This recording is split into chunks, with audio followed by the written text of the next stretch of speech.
पहिलो यूहन्ना 1 अध्याय। शीर्षक जीवनको वचन।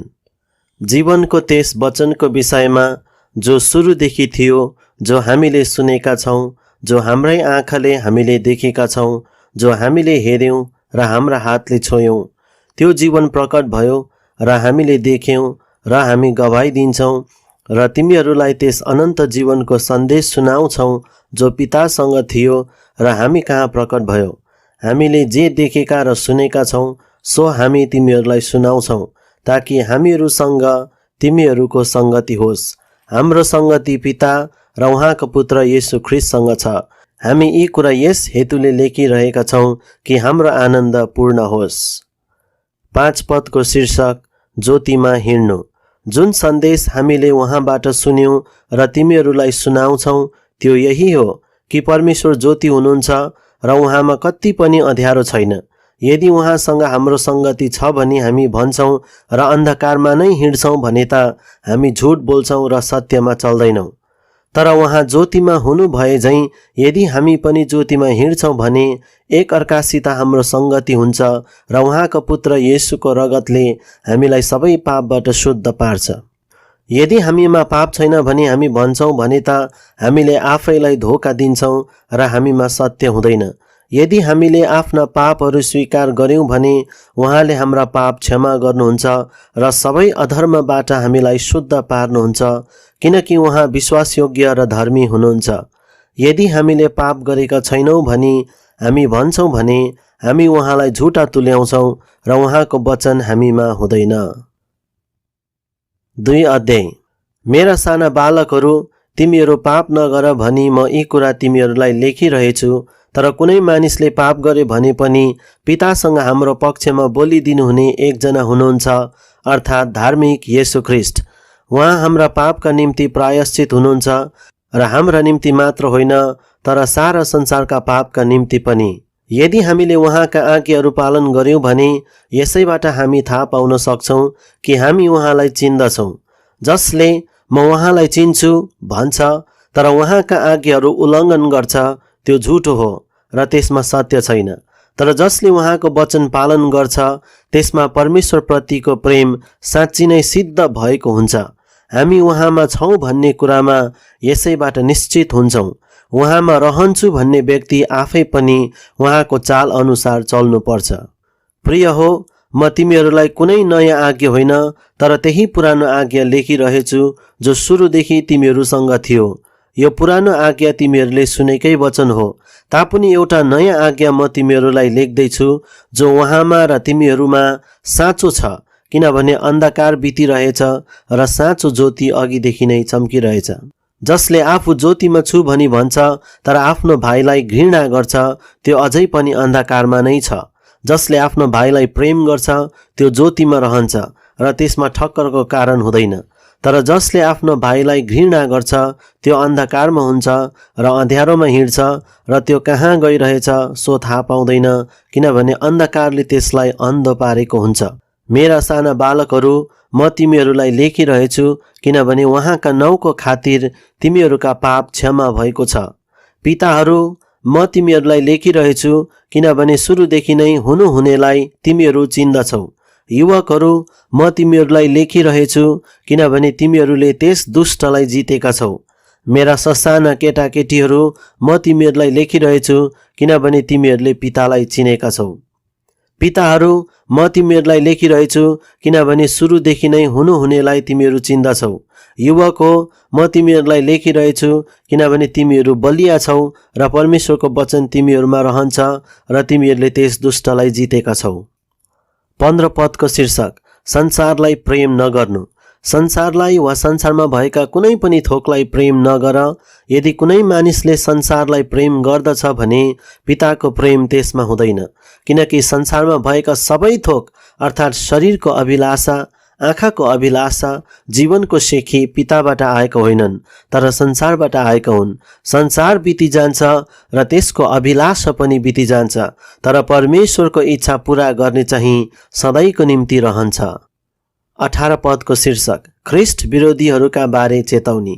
ससाना केटाकेटीहरू, आखिरी घडी यही हो। ख्रिस्ट विरोधी आइरहेछ भन्ने तिमीहरूले सुनेका छौ। अब धेरै ख्रीष्ट विरोधी आएका छन्। यसकारण हामी जान्दछौँ कि यो आखिरी घडी हो। तिनीहरू हामीबाट निस्केर गए किनकि तिनीहरू हाम्रा थिएनन्। यदि ती हाम्रा हुँदाहुन् त तिनीहरू हामीसँगै रहिरहने थिए, तर तिनीहरू सबै हाम्रा होइन रहेछन् भन्ने कुरा प्रकट गराउनलाई तिनीहरू निस्केर गएका हुन्। तर तिमीहरूको अभिषेक महापवित्रबाट भएको छ र तिमीहरू सबैले सत्य जान्दछौ। तिमीहरू सत्यलाई जान्दैनौ भनेर मैले लेखेको होइन, तर कुनै पनि झुट सत्यबाट आउँदैन भनी तिमीहरूले जानेका हुनाले मैले तिमीहरूलाई लेखेको छु। झुटो को हो? झुटो त्यो हो जसले येशू ख्रीष्ट नै हुनुहुन्छ भन्ने कुरा इन्कार गर्दछ। पिता र पुत्रलाई जसले इन्कार गर्छ, ख्रीष्ट विरोधी त्यही हो। पुत्रलाई इन्कार गर्ने कुनै मानिसमा पिता हुनुहुन्न। जसले पुत्रलाई स्वीकार गर्छ त्यससँग पिता हुनुहुन्छ। जुन कुरा तिमीहरूले सुरुदेखि नै सुनेका छौ त्यो तिमीहरूमा रहिरहोस्। यदि सुरुदेखि नै सुनेको त्यो कुरा तिमीहरूमा रह्यो भने तिमीहरू पुत्र र पितामा रहनेछौ। उहाँले हामीलाई गर्नुभएको प्रतिज्ञा यही हो, अनन्त जीवन। तिमीहरूलाई छल गर्नेहरूका विषयमा यी कुराहरू म तिमीहरूलाई लेख्दछु। तिमीहरूले उहाँबाट पाएको अभिषेक तिमीहरूमा रहिरहन्छ र कसैले तिमीहरूलाई सिकाउन आवश्यकता पर्दैन। तर उहाँको अभिषेकले तिमीहरूलाई सबै कुराका विषयमा सिकाउँछ अनि त्यो अभिषेक सत्य छ, त्यो बनावटी होइन।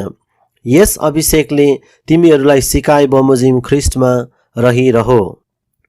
28 पदको शीर्षक परमेश्वरका बालकहरू। साना बालकहरू उहाँमा रहिरहो ताकि उहाँ प्रकट हुनुहुँदा हामीमा हिम्मत होस् र उहाँको आगमनमा उहाँको सामुन्ने हामीलाई शर्माउन नपरोस्। उहाँ धार्मिक हुनुहुन्छ भन्ने कुरा यदि तिमीहरूले जान्यौ भने यो कुरा तिमीहरूलाई निश्चय होस् कि धार्मिकतामा चल्ने हरेक परमेश्वरबाट जन्मेको हुन्छ। अध्याय 3। हेर, पिताले हामीलाई कस्तो किसिमले प्रेम गर्नुभएको छ कि हामी परमेश्वरका सन्तान भनी कहलिएकाहरू हौं र साँच्चै हौं पनि।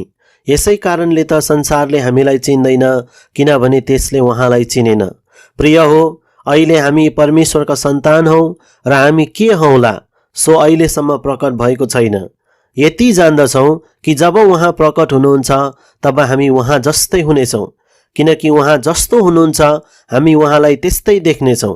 अनि जस्तो उहाँ पवित्र हुनुहुन्छ उहाँमाथि यो आशा राख्ने मानिसले आफूलाई पवित्र पार्छ। पाप गर्ने हरेकले व्यवस्था भङ्ग गर्दछ। पाप नै व्यवस्था भङ्ग हो। पाप हरण गर्नलाई नै उहाँ प्रकट हुनुभएको हो भन्ने कुरा तिमीहरू जान्दछौ र उहाँमा कुनै पाप छैन।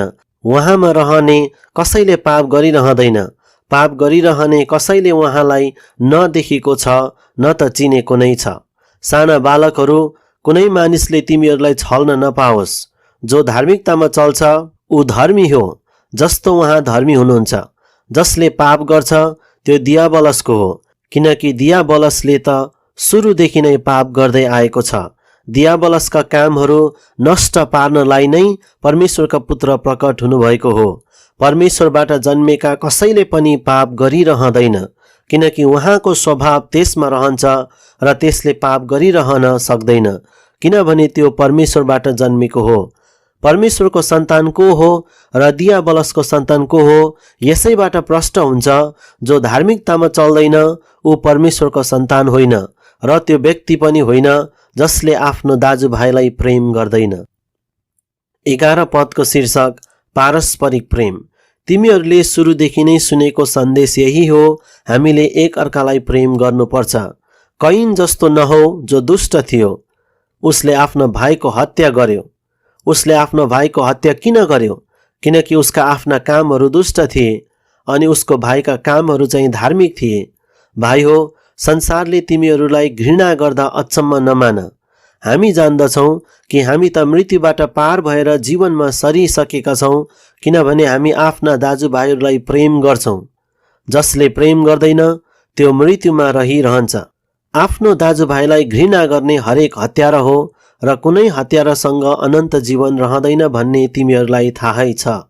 प्रेम के हो भनी हामी यसैबाट थाहा पाउँछौँ कि उहाँले हाम्रा निम्ति आफ्नो प्राण दिनुभयो र हामीले पनि आफ्ना दाजुभाइहरूका निम्ति आफ्नो प्राण दिनुपर्छ। कसैसित संसारको धन सम्पत्ति छ र पनि आफ्ना दाजुभाइलाई खाँचोमा परेको देख्दा उनीहरूप्रति आफ्नो मन कठोर पार्छ भने परमेश्वरको प्रेमले कसरी त्यसमा बास गर्छ। मेरा साना बालकहरू, वचन वा मुखले मात्र हामी प्रेम नगरौँ, तर काम र सत्यताले प्रेम गरौँ। यसैबाट हामी जान्न सक्छौँ कि हामी सत्यका हौँ र यसरी उहाँको सामुन्ने हाम्रा हृदयलाई ढाडस दिन सक्छौँ। जब हाम्रो हृदयले हामीलाई दोष दिन्छ, हामी जान्दछौँ परमेश्वर हाम्रो हृदयभन्दा महान हुनुहुन्छ र उहाँले सब कुरा जान्नुहुन्छ। प्रिय हो, हाम्रो हृदयले हामीलाई दोष दिँदैन भने परमेश्वरको सामुन्ने हामीलाई साहस हुन्छ अनि हामी जे माग्छौँ सो उहाँबाट पाउँछौँ, किनभने हामी उहाँका आज्ञा पालन गर्छौँ र उहाँलाई मनपर्ने कामहरू गर्छौँ।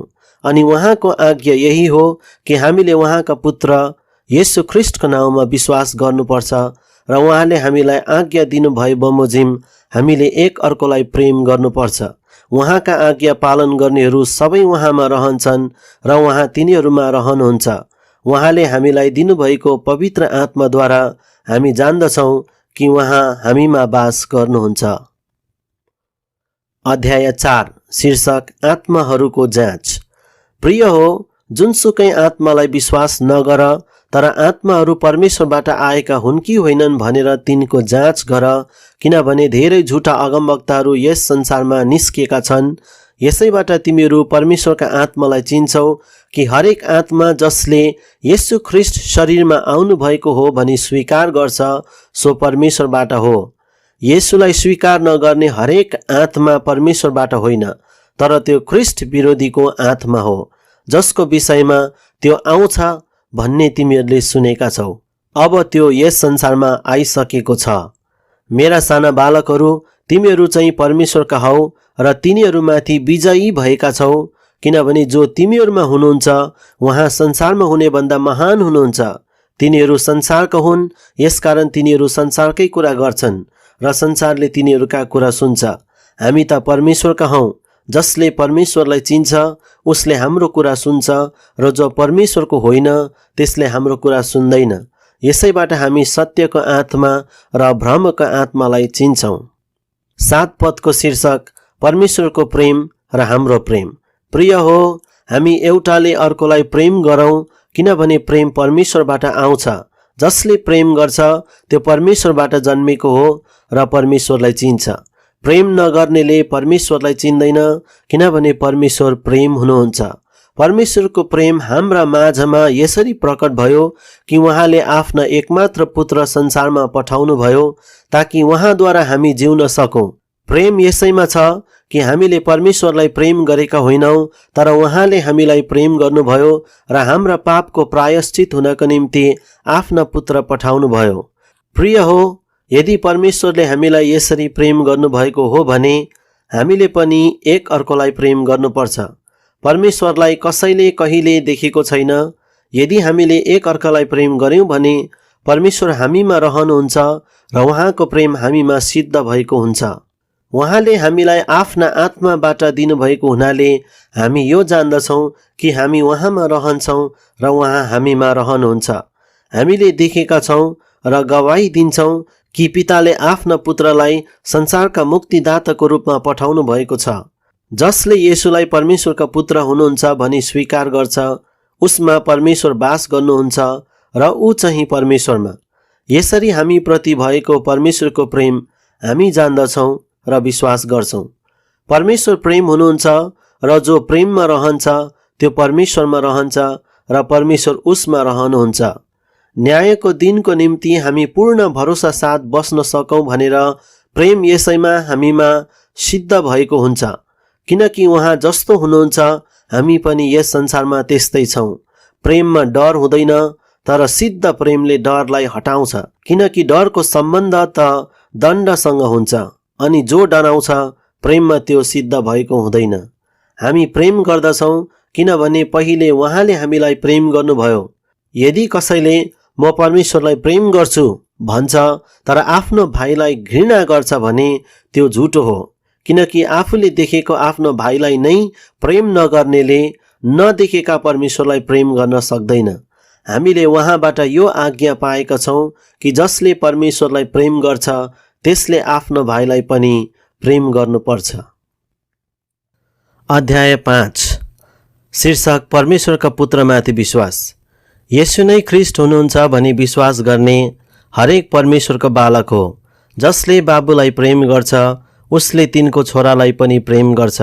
जब हामी परमेश्वरलाई प्रेम गर्छौं र उहाँका आज्ञाहरू पालन गर्छौं तब यसैबाट थाहा पाउँछौं कि हामीले परमेश्वरका सन्तानलाई प्रेम गर्छौं। परमेश्वरको प्रेम यही हो कि हामी उहाँका आज्ञाहरू पालन गर्दछौं र उहाँका आज्ञाहरू भारपूर्ण छैनन्। किनकि परमेश्वरबाट जन्मेको हरेकले संसारमाथि विजय प्राप्त गर्छ र संसारलाई जित्ने विजय हाम्रो विश्वास हो। संसारमाथि विजय प्राप्त गर्ने को हो?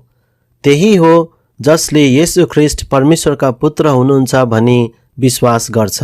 उहाँ उही नै हुनुहुन्छ जो पानी र रगतद्वारा आउनुभयो, अर्थात् येशू ख्रीष्ट जो पानीद्वारा मात्र होइन तर पानी र रगतद्वारा आउनुभयो। गवाही दिने त पवित्र आत्मा नै हुनुहुन्छ, किनकि पवित्र आत्मा सत्य हुनुहुन्छ। किनभने गवाही दिनेहरू 3 छन्, अर्थात् पवित्र आत्मा, पानी र रगत, र सबै कुरामा यी सहमत हुन्छन्। यदि हामी मानिसको गवाही ग्रहण गर्छौं भने परमेश्वरको गवाही झन उच्च छ, किनकि यही नै परमेश्वरको गवाही हो जुन गवाही उहाँले आफ्ना पुत्रको विषयमा दिनुभएको छ। जसले परमेश्वरका पुत्रमा विश्वास गर्छ त्यसको हृदयमा यस कुराको गवाही हुन्छ। परमेश्वरमा विश्वास नगर्नेले उहाँलाई झुटा तुल्याएको हुन्छ, किनकि परमेश्वरले आफ्ना पुत्रको विषयमा दिनुभएको गवाहीमा त्यसले विश्वास गरेको हुँदैन। गवाही चाहिँ यही हो कि परमेश्वरले हामीलाई अनन्त जीवन दिनुभयो र यो जीवन उहाँका पुत्रमा छ। जससँग पुत्र हुनुहुन्छ त्यससँग जीवन छ, जससँग परमेश्वरका पुत्र हुनुहुन्न त्यससँग जीवन हुँदैन। 13 पदको शीर्षक अन्तिम सन्देश। तिमीहरूले अनन्त जीवन पाएका छौ भन्ने कुरा जान भन्ने हेतुले परमेश्वरका पुत्रको नाउँमा विश्वास गर्ने तिमीहरूलाई यो पत्र लेख्दैछु। परमेश्वरमा हाम्रो पूर्ण भरोसा छ कि उहाँको इच्छा बमोजिम जे मागे तापनि उहाँले हाम्रो कुरा सुन्नुहुन्छ। हामीले प्रार्थनामा जेसुकै मागे तापनि परमेश्वरले सुन्नुहुन्छ भनी हामी जान्दछौँ भने यो पनि जान्दछौँ कि उहाँलाई हामीले जे मागेका छौँ त्यो हामीलाई प्राप्त भएको छ। यदि कसैले आफ्नो भाइले पाप गरेको देख्छ अनि त्यो पाप चाहिँ मृत्युमा पुर्याउने होइन भने उसले त्यस भाइको निम्ति परमेश्वरसँग प्रार्थना गरिदिनुपर्छ र जसको पाप मृत्युमा पुर्याउने किसिमको छैन त्यसलाई परमेश्वरले जीवन दिनुहुन्छ।